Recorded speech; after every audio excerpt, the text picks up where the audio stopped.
Hello traders, this is Joanne with Succeed in Forex.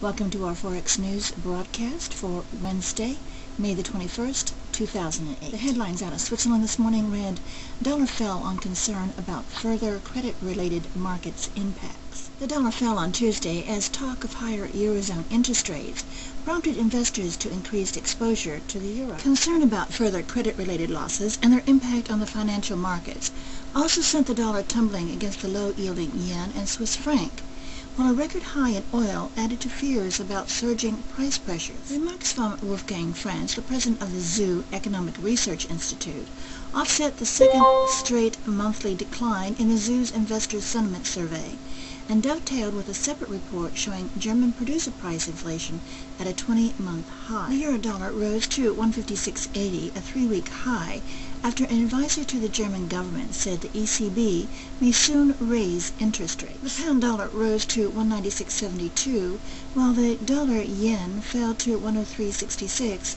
and the dollar Swissy fell to 103.69. Analysts are still concerned about the credit crunch, and even said the crisis would extend into 2009 and beyond, setting up 3 years of multi-billion-dollar revenue losses. There was little reaction in currency markets to the Bank of Japan's decision to keep its borrowing cost on hold at 5% as expected on Tuesday. The ECB has held its benchmark rate at 4% since last June, as record oil prices have pushed inflation higher. The Federal Reserve, by contrast, has slashed rates from 5.25% to 2% since last September, but has since signaled a pause in its rate-cutting campaign. Crude surged to a new record above 129.67 on Tuesday. It was boosted partly by the weak dollar and fears that global demand will strain supplies. Today, it was over $131 a barrel. The dollar continued to trend downward in the Asian session as markets pondered the carryover effects of high energy prices on the U.S. economy. The euro-dollar trended up to 156.86 in early Asian trading, before easing slightly to 156.50. Asia continued to strengthen against the dollar after last week's short squeeze pushed currencies higher. Tuesday saw profit-taking in the U.S. markets, with the S&P 500 and NASDAQ down nearly 1%, and the Dow Jones down 1.5%. 7 of the 10 economic sectors finished lower, led by telecom services at a minus 2.6%, financials at a minus 2.2%, and consumer discretionary at a minus 1.6%. Financial services were under pressure as an insightful analyst called for more trouble in the sector going into 2009 and perhaps beyond. Asian stock markets were lower this morning, with the Nikkei down at 1.7%, the Hang Seng lower at 0.7%, the MSCI AP down 1.4%.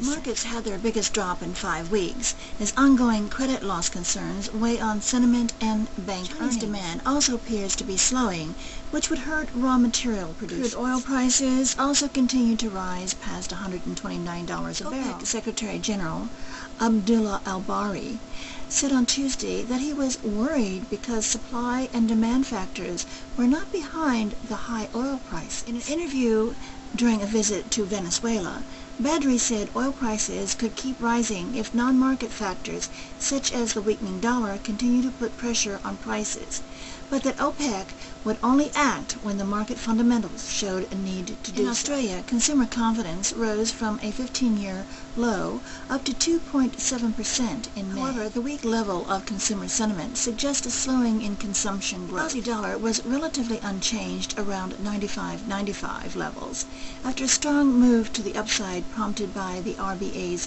hawkish minutes. Currently, analysts are still bullish on the Aussie, which is also supported by renewed risk appetite and commodity prices. The risk that commodity prices suddenly could unwind will keep us vigilant. On the continent, the market will be expecting the German IFO index to decline and help build a case that the GDP growth in the second quarter will weaken. While the headline figure is still expected to stay above the long-term moving average, it suggests continued decline in economic activity, especially given yesterday's slip in the German ZOO. While the euro could see an intraday sell-off due to the negative data, we should continue to see a steady appreciation near term. In the UK, minutes of the MPC's meeting in May will help to determine the direction of rates and the thought process of the Bank of England. The recent push in the CPI inflation to 3% and their inflation report forecasting just under 4%, has the market speculating that the rates will stay on hold until late 2008.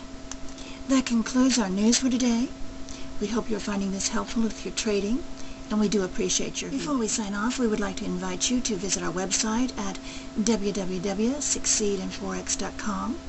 There you'll find information about our Traders Trading Center, where our motto is Traders Helping Traders Succeed in Forex.